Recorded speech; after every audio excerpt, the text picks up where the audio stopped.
तर आज मी बनवतीये super tasty अशी डिलिशियस कोथिंबिरीची वडी.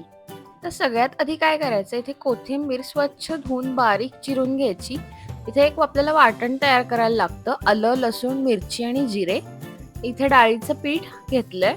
इथे मीठ, साखर, तांदळाचं थोडंसं पीठ घेतलंय आणि आंबट ताक घेतलंय.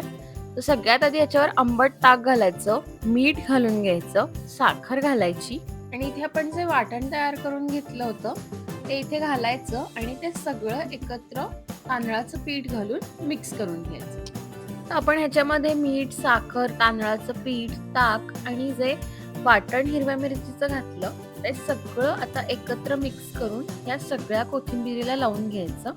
त्यानंतर ह्याच्यात बसतंय तेवढंच डाळीचं पीठ घालायचं, जास्त डाळीचं पीठ नाही घालायचं. जेवढं या कोथिंबिरीला लागतंय तेवढंच डाळीचं पीठ घालून घ्यायचं.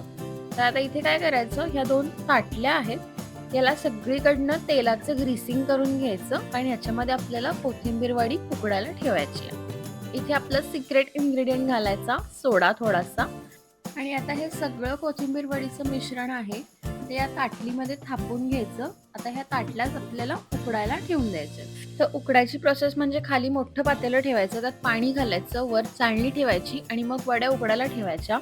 10 ते 15 मिनिटांनंतर वड्या उकडल्या जातात. त्याला अशी सुरी टोचून बघायची, पीठ सुरीला नाही लागलं तर वड्या छान उकडल्यात. इथे आपल्या सगळ्या वड्या उकडून झालेल्या आहेत. आता ह्याला काय करायचं, गरम आहेत त्या थोड्याशा गार झाल्या की रेषा पाडून घ्यायच्या. तुम्ही कच्च्याही खाऊ शकता, ज्या उकडलेल्या असतात तशा, नाहीतर अशा तळूनही घेऊ शकता, तुम्हाला जशा आवडतात तशा. तर तुम्हाला हा व्हिडिओ कसा वाटला मला नक्की कमेंट्स करून सांगा. व्हिडिओ आवडला असेल तर नक्की लाईक करा आणि सबस्क्राईब करायला अजिबात विसरू नका.